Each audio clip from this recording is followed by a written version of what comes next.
दोस्तों ये कहानी एक शादीशुदा करोड़पति आदमी की है जिसे एक जवान लड़की से प्यार हो जाता है। अब वो लड़की उस आदमी की सारी जरूरतों को पूरा तो करती है, लेकिन उसका उस आदमी के करीब आने के पीछे मकसद क्या था, आइए देखते हैं। कहानी की शुरुआत क्रिस नाम के एक आदमी को दिखाते हुए होती है जो अपनी एक्स वाइफ जेमी से बात कर रहा था। उसकी वाइफ उससे पूछती है कि तुमने अभी तक डिवोर्स पेपर पर साइन क्यों नहीं किए, जिस पर क्रिस उसे कहता है कि डिवोर्स पेपर पर साइन करने के बाद तुम लोग ऑफिशियली मुझसे अलग हो जाओगे। यहाँ पर जेमी उसे कहती है कि जब हम लोग साथ में थे तो तुमने कभी भी अपनी फैमिली को टाइम नहीं दिया, तुम हमेशा ही अपने काम में घुसे रहे, जिस वजह से अब मैं तुम्हारे पास वापस नहीं आना चाहती।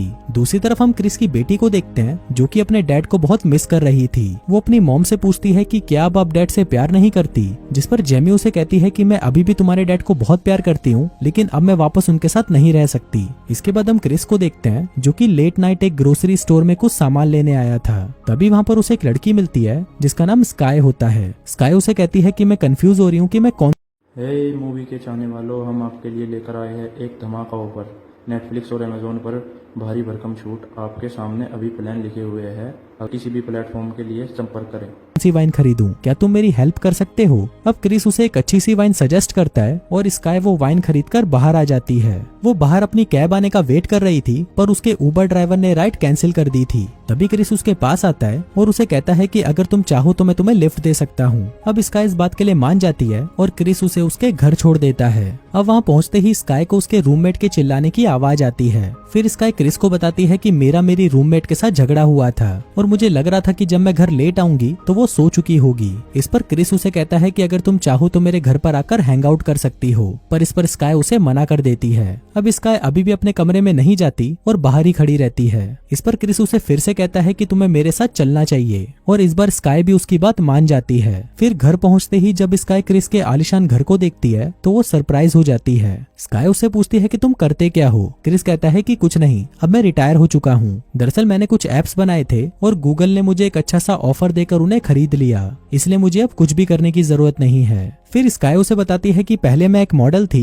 पर मुझे वहाँ पर कुछ खास रिस्पेक्ट नहीं मिली, इसलिए मैं वो काम छोड़कर यहाँ पर आ गई और अब मैं एक होटल में वेट्रेस का काम करती हूँ। अब बातें करते हुए इनकी वाइन खत्म हो गई थी, तो वाइन की दूसरी बोतल लाने के बहाने क्रिस उसे अपनी एक्सपेंसिव वाइन का कलेक्शन दिखाता है। अब इन दोनों को कुछ ज्यादा ही चढ़ गई थी, जिसके बाद स्काई उसे कहती है कि रात बहुत ज्यादा हो चुकी है, इसलिए मुझे अब घर जाना चाहिए। क्रिस उसे कहता है कि अगर तुम चाहो तो आज रात यहाँ पर भी रुक सकती हो। इसी दौरान वो दोनों एक दूसरे के करीब आ जाते हैं और एक दूसरे को प्यार करने लगते हैं। फिर अगली सुबह स्काई जब अपने घर पर वापस आती है तो उसकी रूममेट लीसा उस पर बहुत गुस्सा करती है। वो उसे कहती है कि तुम्हें नहीं पता, पर मैं रात भर बहुत ज्यादा परेशान थी। इस पर स्काई गुस्से में उसे कहती है कि अगर इतनी ही प्रॉब्लम है तो तुम्हें यहाँ से चले जाना चाहिए। अब सुबह स्काई क्रिस को बिना बताए वहाँ से चली गई थी, इसलिए रात को वो उसी क्लब में जाता है जहाँ पर वो काम करती थी। स्काई उसे देखकर हैरान नहीं थी और वो उसे कहती है कि मैं जानती थी कि तुम यहाँ पर जरूर आओगे।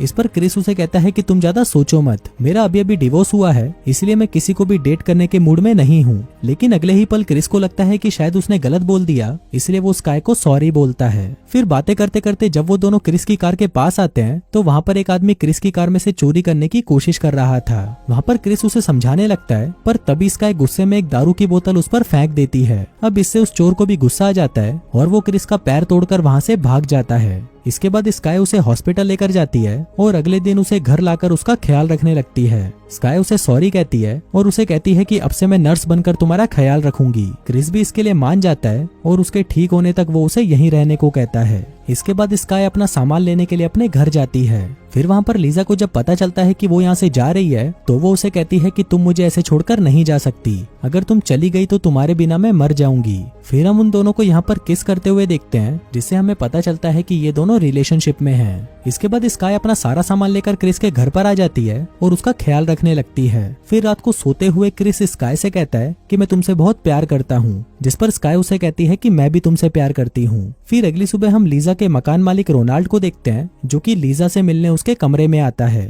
फिर वो जैसे ही उसके बाथरूम में जाता है तो वहाँ पर उसे लीजा की डेड बॉडी मिलती है जिसने अपनी हाथों की नसें काट ली थी। वहीं दूसरी तरफ क्रिस जब सो रहा था तो वहाँ पर स्काई उसे थोड़ा सा जगाती है और उसके फोन को अनलॉक कर लेती है। उधर लीजा का मकान मालिक पुलिस बुला लेता है, पर पुलिस को लगता है कि शायद ये सुसाइड है। यहाँ पर मकान मालिक भी उनकी बातों से एग्री करता है और कहता है कि शायद उसकी गर्लफ्रेंड स्काई ने उसे छोड़ दिया था, जिस वजह से लीजा ने खुद की जान ले ली। इसके बाद हम क्रिस को देखते हैं जो कि जेमी से बात कर रहा था। वो जेमी को अपने एक्सीडेंट के बारे में बताता है, जिस पर जेमी उसे कहती है कि अगर तुम चाहो तो हम दोनों फ्राइडे को तुम्हारे घर आ सकते हैं। क्रिस को भी उसकी ये बात अच्छी लगती है और वो उसे हाँ बोल देता है। फिर अगली सुबह जब क्रिस सोकर उठता है तो उसे उसका मोबाइल कहीं नहीं मिलता। फिर वो स्काई को ढूंढता हुआ बाहर आता है, जहाँ पर उसे टीवी की न्यूज से पता चलता है कि लीजा मर चुकी है। फिर थोड़ी देर बाद स्काई भी वहाँ पर आ जाती है और फिर क्रिस उसे कहता है कि मुझे मेरा फोन कहीं नहीं मिल रहा। इस पर स्काई उसे कहती है कि पहले तुम मुझे खाने दो और फिर मैं तुम्हारा फोन ढूंढने में तुम्हारी मदद कर दूंगी। क्रिस उसे कहता है कि तुम्हें पता है तुम्हारी फ्रेंड लीजा मर चुकी है, जिस पर स्काई उसे कहती है कि मुझे पता है क्योंकि मैंने ही उसे मारा है। अब ये सुनकर क्रिस शॉक्ड हो जाता है और उसे कहता है कि तुम ये क्या कह रही हो। फिर स्काई उसे बताती है कि मैं कई दिनों से तुम पर नजर रख रही थी,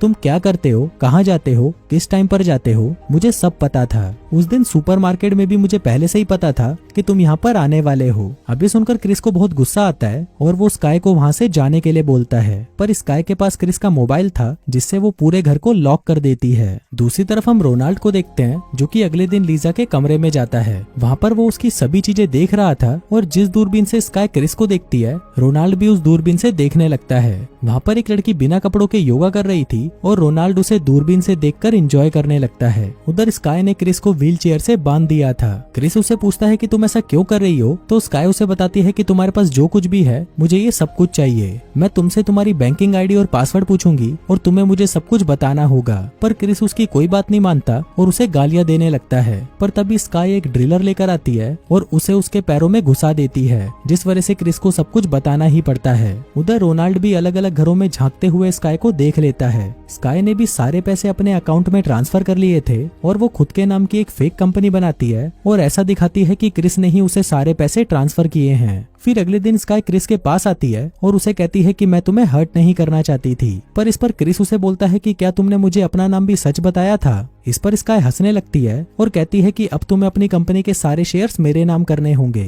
क्रिस गुस्से में उसका गला पकड़ लेता है, पर स्काई के पास जो सीजर्स था वो उसे क्रिस के हाथ पर मार देती है। फिर वो क्रिस को उसकी वाइफ और बेटी की फोटो दिखाती है और उसे कहती है कि अगर तुमने ऐसा नहीं किया तो मैं इन्हें भी मार दूंगी। फिर थोड़ी देर बाद वहाँ पर वही आदमी आता है जिसने क्रिस का पैर तोड़ा था। दरअसल ये आदमी स्काई से मिला हुआ था और उस दिन स्काई ने ही इसे ये सब नाटक करने के पैसे दिए थे। इसके बाद जब स्काई घर से बाहर जाती है तो वहाँ पर रोनाल्ड क्रिस से मिलने आता है। वहाँ पर घर का दरवाजा लॉक था, इसलिए वो एक पत्थर से खिड़की को तोड़कर अंदर आ जाता है। अब उसके ऐसा करते ही होम सिक्योरिटी का एक अलर्ट स्काई के पास चला जाता है और ये देखकर वो वापस घर की तरफ जाने लगती है। वहाँ पर रोनाल्ड जब क्रिस के मुंह से पट्टी हटाता है तो क्रिस उसे कहता है कि जल्दी से पुलिस को फोन करो, पर ये सुनकर भी रोनाल्ड वहाँ पर चुपचाप खड़ा रहता है। क्रिस उसे कहता है कि तुम्हें जितने पैसे चाहिए मैं तुम्हें दे दूंगा। इस पर रोनाल्ड कहता है कि मुझे पहले पैसे चाहिए और इसी दौरान उसकी नजर वहाँ पर एक पेंटिंग पर पड़ती है और वो क्रिस से पूछता है कि ये कितने की है। क्रिस कहता है कि इसकी कीमत $4 मिलियन है। अब ये सुनकर रोनाल्ड खुश हो जाता है और उस पेंटिंग को अपने पास रख लेता है।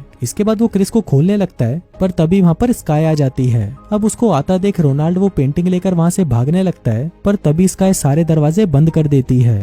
स्काई के हाथ में एक बड़ी सी तलवार थी, जिसको देखकर रोनाल्ड वहाँ से भाग जाता है। फिर जब स्काई उसको ढूंढने उसके पीछे जाती है, तभी क्रिस खुद को भी खोल देता है और घर से बाहर आ जाता है। उधर स्काई भी रोनाल्ड को ढूंढ लेती है और उसे मार डालती है। बाहर क्रिस अपनी स्नो बाइक स्टार्ट करता है और वहाँ से भाग जाता है, पर तभी वो एक पत्थर से टकराता है और सड़क के बीच में आकर गिर जाता है। पर तभी वहाँ पर एक कार आती है जिसमें से एक आदमी बाहर निकलता है और क्रिस की हेल्प करता है। क्रिस उसे कहता है कि एक लड़की मुझे मारना चाहती है, तुम जल्दी से पुलिस को फोन करो। अब वो आदमी फोन तो करता है, पर दूसरी तरफ पुलिस नहीं बल्कि स्काई होती है। जिसके बाद वो आदमी उसे वापस स्काई के पास ले जाता है। क्रिस उससे पूछता है कि तुम कौन हो, तो वो आदमी बताता है कि मेरा नाम सेबेस्टियन है और मैं स्काई का स्टेप फादर हूँ। वो उसे बताता है कि जब मैं स्काई से मिला था तब उसकी उम्र 14 साल थी, जिसके बाद हम दोनों ने मिलकर उसकी मॉम को मार डाला। फिर रात को स्काई क्रिस के पास आती है और उसे कहती है कि मैंने तुम्हारे साथ जो भी टाइम स्पेंड किया वो बहुत ज्यादा अच्छा था। क्रिस उसे कहता है कि अगर तुम्हें पैसे ही चाहिए थे तो तुम मुझे पहले बता देती, मैं तुम्हें खुद ही सब कुछ दे देता। वो कहता है कि मैं अभी भी तुमसे बहुत प्यार करता हूँ, पर स्काई उसे कहती है कि मैं तुम्हारी बातों में नहीं फंसने वाली। और फिर वो उसे बताती है कि तुमने मुझे अपने बॉन्ड के बारे में तो बताया ही नहीं जो 14 मिलियन के हैं, और इन बॉन्ड को लेने के लिए मुझे तुम्हारे बैंक के लॉकर में जाना होगा। लेकिन उसे सिर्फ फिंगरप्रिंट से ही खोल सकते थे, इसलिए सेबेस्टियन वहाँ पर एक चाकू से क्रिस का अंगूठा काट देता है। फिर अगली सुबह वही फ्राइडे आ जाता है और जेमी वहाँ पर अपनी बेटी को लेकर क्रिस से मिलने आती है। घर के अंदर आते ही उसे सभी चीजें टूटी हुई दिखती हैं, जिसे देखकर उसे बहुत अजीब लगता है। तभी वहाँ पर स्काई आती है और वो जेमी को कहती है कि मैं क्रिस की नर्स हूँ। जेमी उसे कहती है कि क्रिस कहाँ पर है, पर तभी वहाँ पर सेबेस्टियन आ जाता है और वो जेमी और उसकी बेटी को एक क्लोजेट में बंद कर देता है जहाँ पर क्रिस भी था।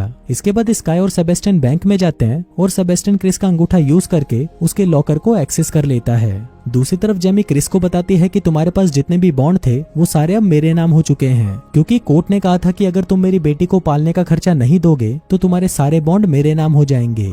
दूसरी तरफ बैंक में जब स्काई और सेबेस्टियन उसका लॉकर चेक करते हैं तो उन्हें वहाँ पर कुछ नहीं मिलता। इसके बाद वो वापस घर आने लगते हैं और रास्ते में उन्हें पता चलता है कि क्रिस की बेटी वेंटिलेशन चैम्बर से बाहर निकल गई है और उसने घर का दरवाजा भी खोल दिया है। फिर घर पहुंचते ही वो दोनों क्रिस को ढूंढ लेते हैं और उसे पीटने लगते हैं। वहाँ पर सेबेस्टियन स्काई को कहता है कि क्रिस को मार डालो, लेकिन वो स्काई पर चिल्लाने लग जाता है, जो बात स्काई को अच्छी नहीं लगती और वो सेबेस्टियन को वहीं पर गोली मार देती है। तभी क्रिस एक कुल्हाड़ी उठाकर उसे स्काई की गर्दन पर मारता है, जिससे स्काई के हाथ से क्रिस का फोन नीचे गिरता है और क्रिस उसे उठाकर भाग जाता है। इसके बाद क्रिस अपने मोबाइल से ही पूरे घर की लाइट्स बंद कर देता है और अब वो ही सिर्फ स्काई को देख सकता था। वहीं स्काई पागल होकर पूरे घर में गोलियां चलाने लगती हैं, पर तभी मौका देखकर क्रिस उस पर हमला कर देता है। पर क्रिस बहुत ज्यादा घायल था, इसलिए स्काई उस पर भारी पड़ती है। वो उसे मारने ही वाली थी, पर तभी जेमी पीछे से स्काई पर हमला कर देती है, लेकिन स्काई जेमी को भी मारने लगती है और वो उसके पैर में चाकू घुसा देती है। अब स्काई उन दोनों को ही मारने वाली थी, पर तभी उसकी बेटी सेबेस्टियन की गन से स्काई को शूट कर देती है और स्काई की वहीं पर मौत हो जाती है।